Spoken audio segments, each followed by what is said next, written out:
I feel quite nervous, but also excited. I think it's a wonderful thing we're doing to have Victory Medal here in Le Canois. I'm especially honouring my father.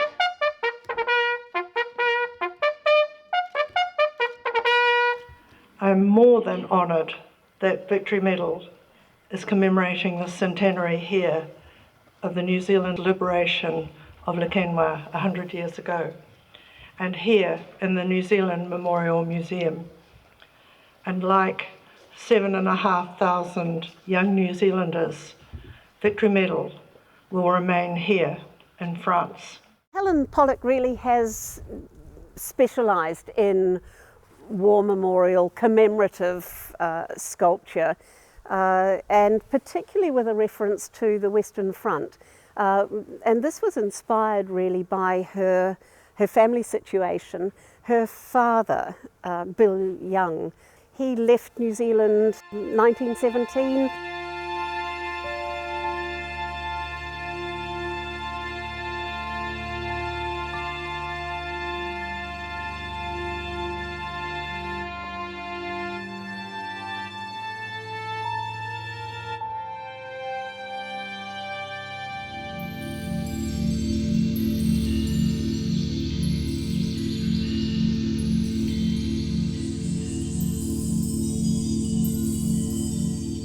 Thing is, he died when I was 9, so I didn't really have the ability to question him then. So I only remember odd conversations, and I remember him vividly. I absolutely adored him. He was wonderful. He read and did interesting things to my way of seeing it. He was a mountaineer. He was incredible.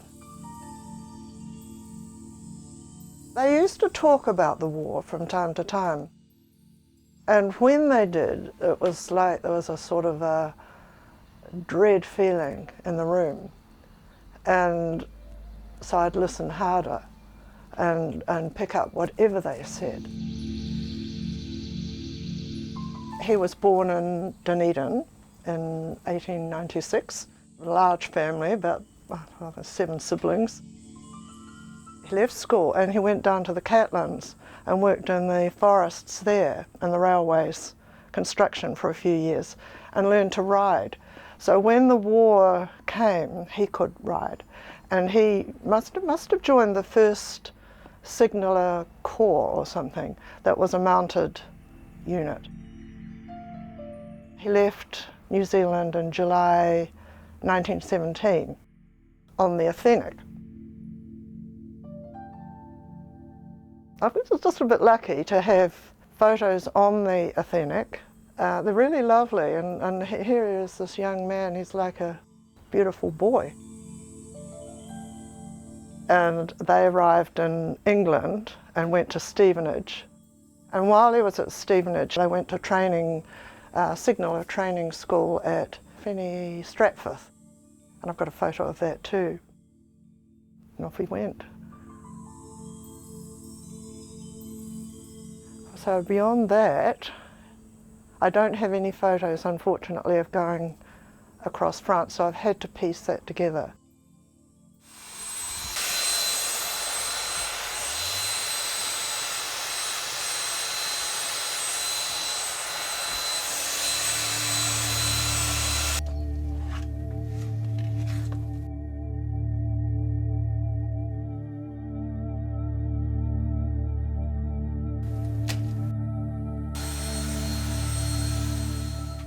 Well, I've been sculpting for years, and loving it is what I do and love.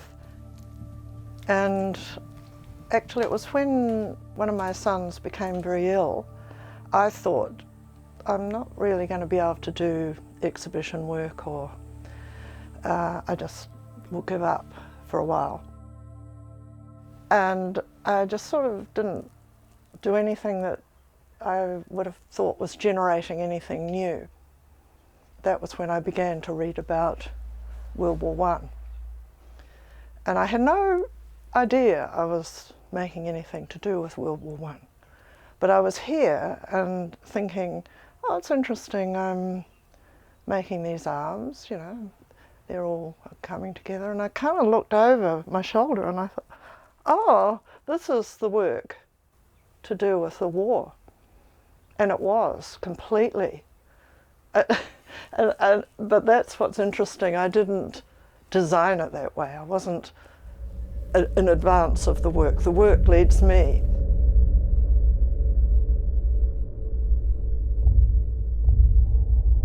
Falls the Shadow is the one that developed out of this glancing over my shoulder and seeing really a forest of young saplings, which is what I thought the soldiers were, like young saplings being cut down by machine gun fire.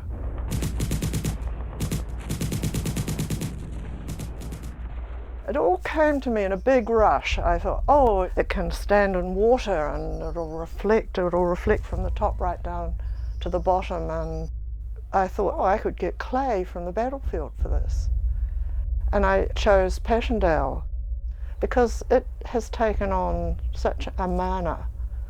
And people, you know, feel it's sacred, which it is. Helen Clark, as our then Prime Minister, received the clay from the New Zealand ambassador in Belgium. Clay from the battlefield of Passchendaele was fused with rough, unprocessed clay from Coromandel to create Falls the Shadow.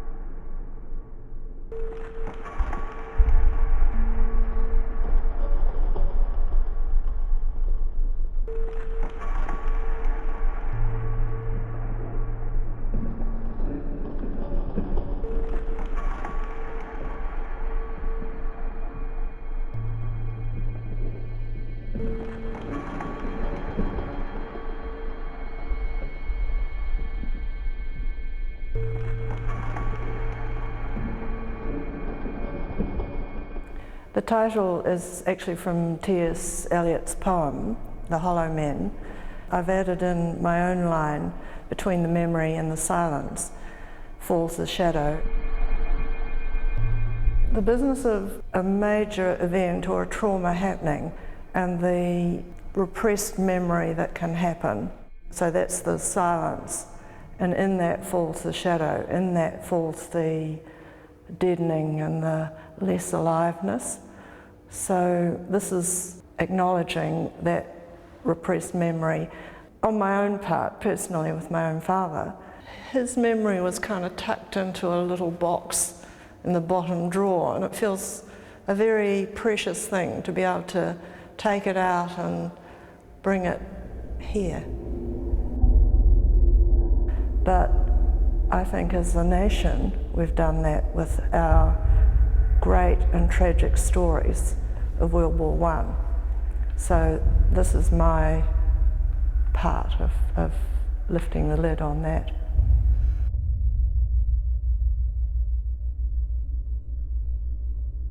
Freddie de Klerk and another Belgian guy, Frankie Boston, arrived here, and they decided to take it back to Passchendaele and install it in their museum, which is being developed at that time.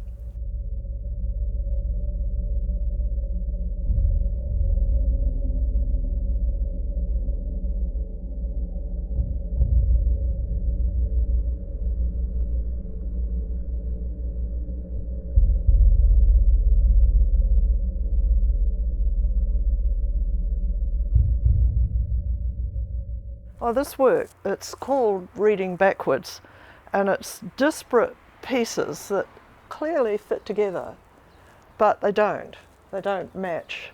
And that's what it's been like, the process of piecing together really what happened with my father, what happened with the war, is having a lot of information but not being able to quite piece it together. The steel, look, coming out of those body parts, was the first time I had actually fired steel in the work. That led to this going in the feet, which eventually led to Victory Medal. And I thought, well, I really like that foot. I think I'll make a pair of feet. And then I did several works called Standing To and other ranks. That's when I thought, I could do feet.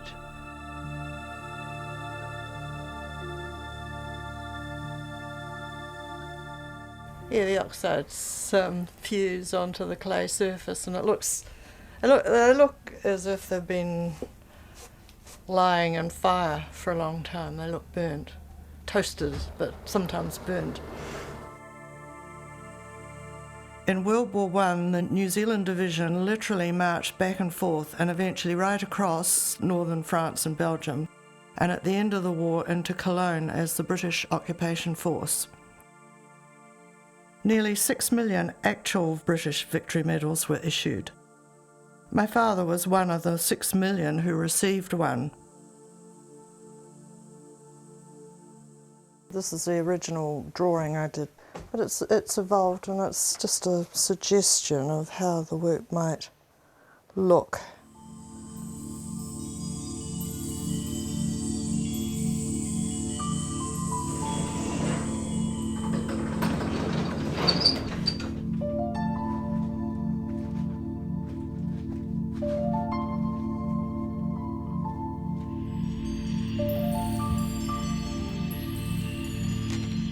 They are made from rough, unprocessed New Zealand clay. They've been moulded into a cohesive fighting unit. They've been torn, cut, distressed, and fired in intense heat over a period of 3 days. They are permanently altered and hardened.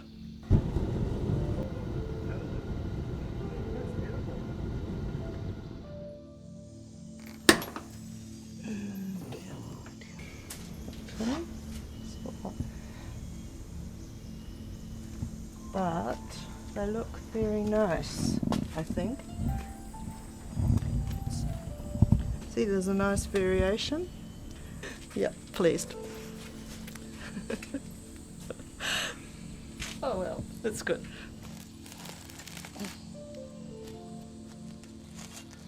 And then I had them all out on the grass here. Too many, actually. I thinned it down to 36 pairs of feet, which I subsequently found out was in fact the size of a small platoon. And it is divided into 4 sections, as a platoon is.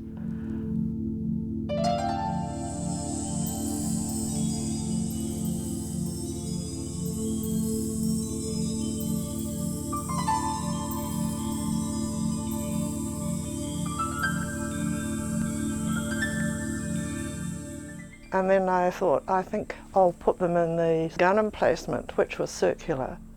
And the gun emplacement actually defined the dimensions exactly to fit that. And it looked like a piece of discarded battlefield material, which is exactly what I wanted, rusted steel just lying in a field.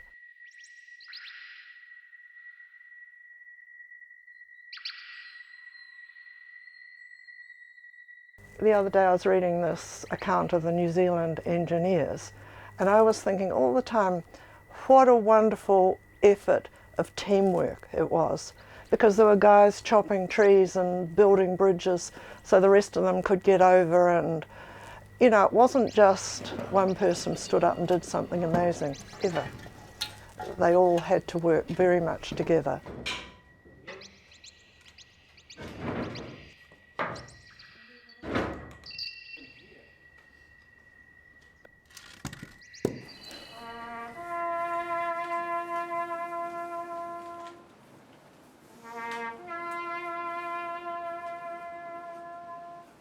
The commemorative sculpture Victory Medal, it honours our forebears who fought in World War I, those who died and those who were buried close to where they fell. It acknowledges those who returned, with their lives blighted and shortened.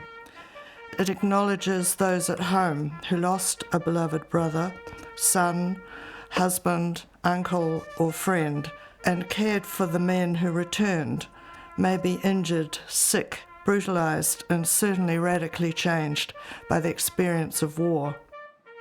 Victory Medal acknowledges all of these heroes. 36 pairs of feet, the size of a small platoon, stand on a rusted steel medal in 4 sections, creating a cross formation. They're sinewed foot sloggers' feet. 1 pair of feet is cast in bronze, a recognised hero.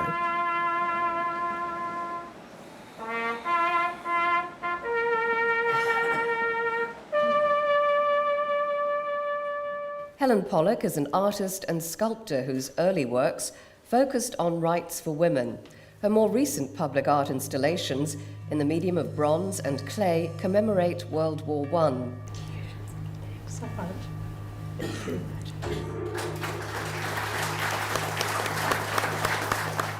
Victory medals actually toured right around New Zealand. That was something else that happened.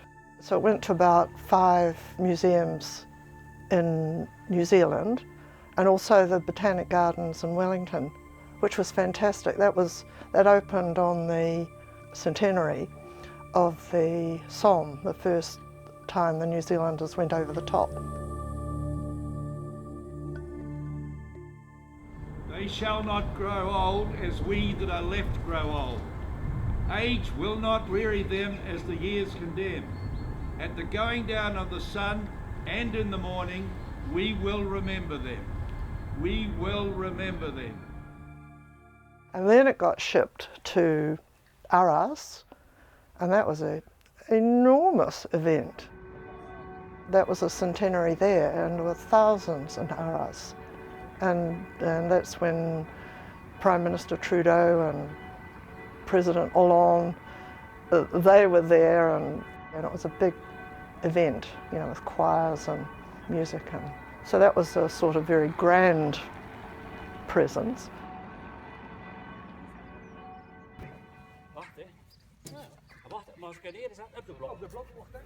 Then it went to Messine, and it's a much smaller town, but it's nevertheless very significant to New Zealanders.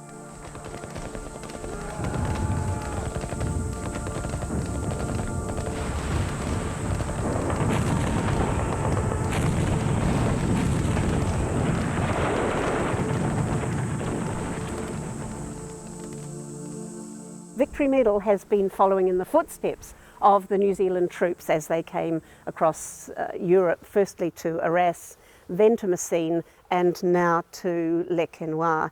And like many of those who came here from the uttermost ends of the earth, these feet won't be returning, they'll be staying here. Yeah. But Helen is significant in terms of New Zealand art history, in terms of her commemorative work, particularly here in Europe.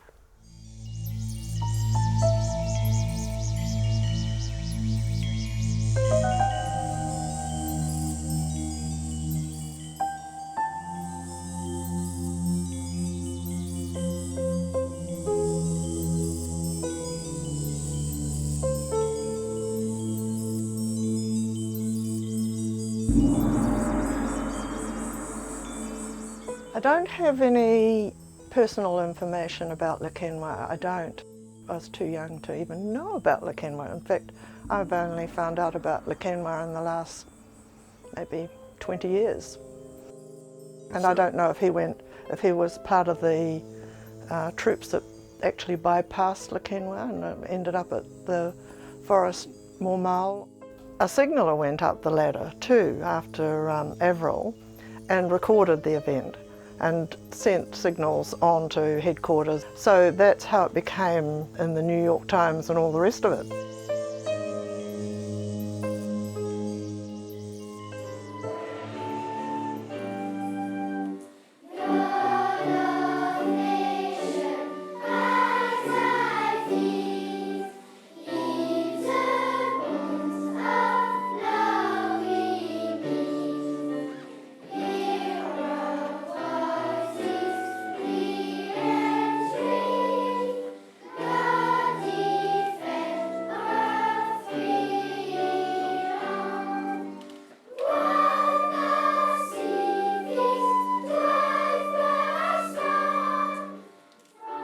The Museum Trust's performing something really important, I think, for New Zealand. Because when I first went to Europe, to the battlefield areas, I felt, oh, you know, New Zealand's done such marvellous things and there's hardly anything to tell you this. You know, New Zealand lost 18,500 fabulous young men, which we could ill afford to lose. And I couldn't bear it. That settled in me, and I didn't at that point think I'll do something about it, but it did come about that I did, in fact. And it's a great satisfaction to me.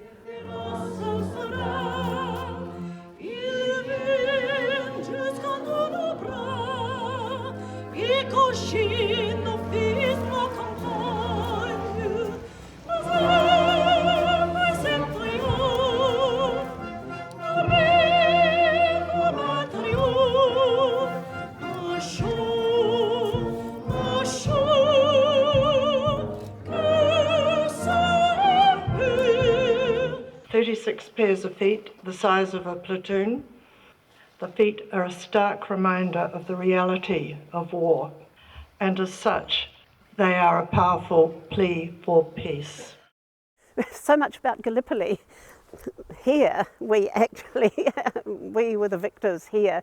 What I personally would like to see across the Somme and across the Western Front is a series of these feet walking at each significant New Zealand site across the Western Front leading to Le Quesnoy.